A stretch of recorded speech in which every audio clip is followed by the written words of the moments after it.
Hello, welcome to Libra Philippines. So ito yung reading natin for Libra, Sun, Moon, Rising, Venus, Jupiter, Libra. Take only what resonates sa mga gustong magpa-personal reading, Jing Tarot Reader. Or kung gusto nyo sa akin, friend ko kasi yon si Jing, ano. Pero kung gusto nyo sa akin, Madam P, dito sa Facebook page namin, pwede ka mag-inquire. Ilagay mo lang ng space sa dulo pagkatapos ng P. Ayan, para mas madali mo siyang ma-search. Unipree, ito yung TikTok shop namin, guys. Makaka-avail ka ng mga products such as this. Amethyst ring, rose quartz crystal na ring.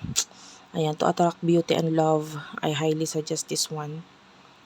And yeah, virgophilippines at gmail.com. Let's start. Sana mag-comment ka dyan sa baba. Kahit po heart lang, smileys, malaking bagay yun sa akin. What do we have here for the sign of Libra, Sun, Moon, Rising, Venus, Jupiter, Libra. Okay, main energy. You do have here the Sun. Oh, this is positive. A lot of happiness, a lot of positivity para sa iyo, especially pagdating sa iyong home, pagdating sa iyong sarili. Alam mo, maganda yun. Mag-focus ka talaga sa positivity. The Two of Wands is here, Aries, Leo, Sagittarius energy. Ganon din sa pagpaplano. Halimbawa yung iba sa inyo, no, hindi ko nila lahat, pero pwedeng may mga plano ka.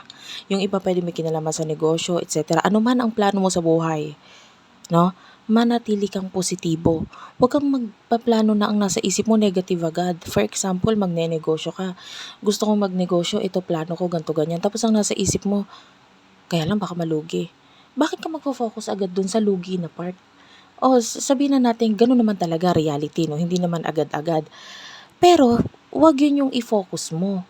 O, just in case, alam mo na may part sa alinlangan ka dahil may ganito, ganyan. Sabihin na natin may mga rason. Pero hindi ka dun magfo-focus. Ang i-focus mo is yung positive. And then, anong magandang gawain doon sa mga negative na nasa isip mo. Okay, always think positive. Kasi the more you think positive, the more na ang mas ma-attract mo ay positive din sa buhay mo. Nakakita tayo dito, happiness, positivity sa'yo, at positive din ang dala nito pagdating sa tahanan mo. Hindi lang yung pinaka-house ang affected, pati yung mga tao sa buhay or sa bahay ninyo, tahanan ninyo ay magiging apektado dito. Nakakita tayo dito ng positive development within the home, within the people around your home. At kung ano man yung mga nangyari last year, no? Yung iba sa inyo, think about what happened October 2, no? November 2024. Ano yung nangyari nun? Kasi actually, maaaring magkaroon din ng event, no? Looking sa placement ng astrology natin ngayon na hindi ko na idedetalye kung anong planeta yun, etc. But there's this specific event, October, no? Early weeks of October, especially October 2, 2024. Ano yung nangyari nung time na yon? Kasi pwedeng the same din ang mangyari sa ngayon or kaparehong scenario. Yung iba sa inyo, nagkaroon ka ba ng development pagdating sa career mo? Nagkaroon ka ba ng new beginning pagdating sa career mo? Dahil maaaring ito rin ang maging same event na mangyari ngayon. Another development or another new beginning pagdating sa career. So think, or career, business, whatever this thing is na nangyari around that time. Just look back. Ano yung mga pangyayari nung time na yon? Okay? Ano yung mga sinimulan, etc. Hindi ko naman sinabing the same na yun din yung sisimulan, but rather pwedeng magkaroon ng malaking pagbabago. Okay. So, pwedeng maramdaman mo yung effect na yan around this April or especially April 4, 2025. Let's move on din naman dito sa side ng person na kakonect mo. Sino itong person na kakonect mo for the sign of Libra? For the sign of Libra, Sun, Moon, Rising, Venus, Jupiter, Libra, take only what resonates. By the way, kung naman yung mga new beginnings na yun, it will definitely be a positive one. So, focus on positivity. Knight of Cups, the Ace of Cups, ayan, this could be a new love, new person, Queen of Wands, Either ikaw itong may offer dito sa person na 'to or vice versa, siya ang may offer sa'yo. But whatever the case is, nakikita natin with the Knight of Swords, magtutuloy-tuloy ito. King of Pentacles, pwede may kinalaman din sa money, finances, contract, partnership. Ayan, especially yung mga planets is papunta na sa 7th house. No? Currently, nasa 6th house ito sa astrology ng mga Libras. But anyway, for now, nakikita natin na talagang ang concentration is work, career. And etong person na to pwedeng maging involved din siya sa kung ano man yung sinisimulan mo, career mo, development mo, pagdating sa iyong home. Nakikita natin na magiging involved itong person na to. Kung wala pa, paparating na. So, be ready. Okay? Ano yung mga emosyon ninyo sa isa't isa? Wait lang guys, ayusin ko lang yung wire ng aking charger.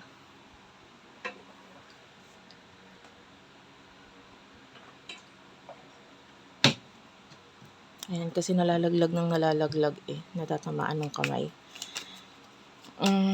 Ano yung emosyon ninyo sa isa't isa for the sign of Libra, Sun, Moon, Rising, Venus, Jupiter, Libra. Kanina pa ito lumalabas Ay, hindi pala. King of Pentacles yung kanina. King of Swords na ito. Tapos, sumunod is the Moon and the Temperance. This is two major arcanas. Major arcana na ito Wow, yung iba sa inyo, this could be a soulmate or twin flame.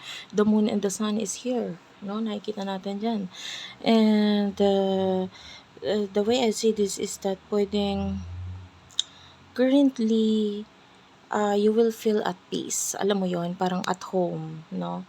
And I feel like, nandito yan sa point sa buhay mo na parang hindi ka na nahihiya sa kung ano mang mangyari sa buhay mo. Kasi, kumbaga, napagdaanan mo na yung mga mapapagdaanan mo sa mundo Di ba, alam mo yun, parang dumating ka na sa sobrang point ng kahihiyan sa buhay mo. Tapos, parang ngayon, kung ano pong, kumbaga, ngayon, kung may dadating pa sa buhay ko na nakakahiya, para sa akin hindi na yun nakakahiya. Kasi, mas nakakahiya na yung mga balita na pinagdaanan mo ng mga nakaraan. So, ito parang, kung ito ay something na nakakahiya para sa'yo, yung iba hindi makaka-relate dito But, yeah, some of you, pwedeng there's a possibility na, alam mo, ito nakakahiya, pero ito para sa akin, wala na to, sisiw na to.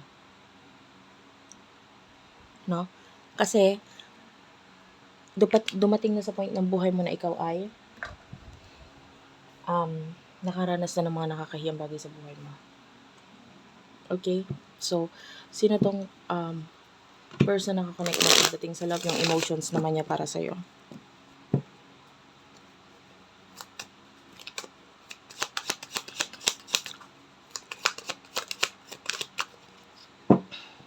Yung iba sa inyo, pwedeng ikaw ito na nahihiya dito sa person na kakonect mo. Na parang, wala na ako kakahiya dito sa person na to. Alam niya na yung mga bagay na nangyayari sa akin. Pwedeng ganun. Or, maybe sa connection ninyong dalawa, parang hindi ka na para mahiya pa sa mga tao sa paligid ninyo, kung ano masasabihin nila sa person or whatsoever. Parang hindi ka na nahihiya regarding doon. Kasi basta ngayon, nagpo-focus ka lang sa mga bagay na magagawa mo pa sa buhay mo. Okay? Taking actions with regards to that. Pero taking action, pero hindi naman to the point na nagmamadali. Kasi pwedeng in the past, may mga pagmamadali ka ng ginawa sa buhay. Kaya nga, kaya nga dumating sa point na pwedeng yung kinalabasan ng mga bagay na yun is nakakahiya talaga for you. Pero parang, hindi, ngayon wala na. Hindi na ako magmamadali. And dito sa gagawin ko lang yung action, pero hindi na para ipilit ko or magmadali ako. So, pagdating sa person na kakonect mo, 10 of Cups, the 2 of Pentacles, and the 7 of Wands. Nakakita tayo dito ng, there's this feeling na yung person to, parang may bagay siyang gustong makuha or makita sa'yo, or gusto niyang, this person wants to take you. Parang gusto ko niya makuha. Maybe pagdating sa relationship ninyo, kung ano man yung bagay na nakikita niyang hindi okay for you. Maybe this is another relationship, career, yung iba pwedeng kung nasaan ka man ngayon, baka nakikita niya hindi ka okay dyan sa lugar na yan. Ganun. Basta itong person na to gusto kanyang makuha or gusto niyang bumuo ng something kasama ka, or this person wants to build a family with you. Gusto niya bumuo ng pamilya kasama ka. 7 of Wands, I feel like this person is like, gusto niya ng equal give and take. Okay? Gusto niya ng equal give and take. And, sa totoo lang, pwedeng sa part na ito medyo nagiging sakim itong person na to. Kasi, ganun siya pag nagkagusto siya sa isang tao.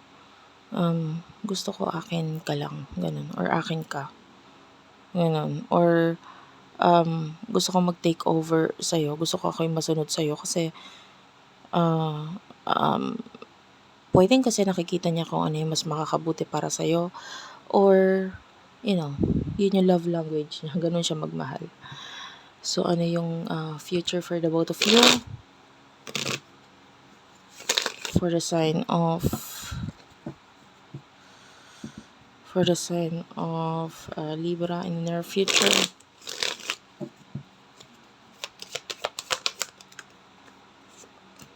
Queen of Cups, the Nine of Pentacles.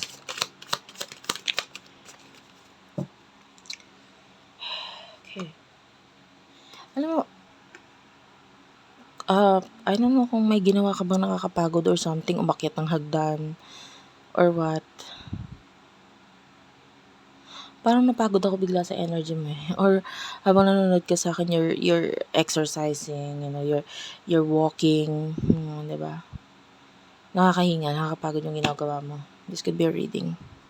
So habang naipag-usap ako sa'yo, parang ako yung parang hinahabol kita. Anyway, in the near future, the devil is here, Capricorn energy. Queen of Cups. I mean, I love how other people will see kung ano ka as a person. They will love you the way you are.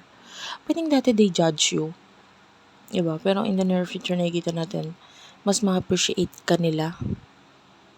Alam mo, hindi. Ganito kasi yan. Honestly, no, alam naman natin, no, wag na natin i-sugarcoat. Meron talaga na yung respeto, pagtingin sa'yo ng tao, ay nakadepende sa kung ano yung ipapakita mo. Ano yung kaya mong i-offer. Or sabihin na natin, ang respeto sa'yo ng tao nakadepende sa sitwasyon mo, nakadepende kung ikaw ay may pera, may yaman, may kaya, or nakataas-taas. Diba? Kung ikaw ay medyo nasa baba, iba ang respeto or paningin nila sa'yo, medyo binababa nila ang tingin nila sa'yo. Pero the way I see this, in the future, you will be on the top. Ikaw ay like shining, yung parang nakikita ka nila as someone, ang hirap abutin nito, ang hirap mong ma-reach. But ikaw, you're a Libra. You're just, the person, talagang mabait ka lang talaga eh. Wala kang pakialam sa isipin ng tao, ikaw man ay mababa ang tingin nila or what. Ikaw ang tingin mo sa tao, pantay-pantay. At sa mga nakakausap mo, pantay-pantay. You are the kind of person na hindi mo i-judge yung isang tao according sa kung ano yung estado niya sa buhay. And the same din naman ang, hindi, ngayon actually hindi the same. Ikaw ay medyo umangat na talaga ang paningin ng tao sa'yo. And in the future, ganun ang nakikita, no? You have a lot of things to offer. Na Nine of Pentacles, I feel like you will be more focused on creating something new, learning something new. Ayan, yung iba, creating maybe something to do with arts, creativity, music, ganun. And I feel like may mga taong magiging involved dito sa kung ano man itong kinecreate mo. This is very artistic, very beautiful. Ayan, maraming magiging taong involved sa kung ano man yung i-create mo, bubuhuin mo, na may kinalaman nga sa art, pagpapalabas ng talent mo. And they will be very happy na naging part sila nito. No? And then, in the future, alam mo, bigyan kita ng example kasi hindi ko alam kung ano yung of course, hindi naman to personal reading, but bigyan kita ng example. For example, dito sa paggagawa ng damit, na if you are mananahe, 'di ba? When you create the clothes or a dress, sabihin na natin, maganda, oo, pag ikaw ang nag-create. Pero maaaring may ibang tao na may kanya-kanya tayong talent eh. Okay, ikaw nagbuo ka ng damit. Tapos the other person or your friend or kasama mo sa bahay, ako marunong akong mag-embroider or embroider. Hindi ko alam sa Tagalog nun eh. But anyway, it can contribute dun sa design ng clothes. So you will use that talent na ikaw hindi mo alam yun pero siya alam niya para may makontribute siya dun sa damit, for example. And then there's another person na naman or another kakilala na ako marunong akong tatak, sabihin na natin, magtatak ng damit. Maybe kung yung isa embroider, yung isa kaya niyang ah, maggawa ng kung tawagin parang sublimation no? Magtatak sa damit. So I can do that. Tapos makaka-contribute naman yon sa pagpapaganda ng damit. You know what I mean? Yung parang when you collaborate with other people na iba-iba yung mga talento ninyo. No, pero pag pinagsama-sama, makakabuo kayo ng something na maganda. And that's what I can see in the future. No, may mga tao kang makaka-collaborate, makakasama, na may kanya-kanya kayong talento, may kanya-kanya kayong galing, may kanya-kanya kayong mastery. Pero pag pinagsama nyo yun, you can create something beautiful na pare-pareho naman kayo makikinabang doon. Magiging happy ang bawat isa. So I can see na ito ay very beneficial in the near future for you. Especially financially, health kasama din and happiness, magiging happy ang bawat isa. So napakaganda. The near future, the Nine of Swords and the Empress.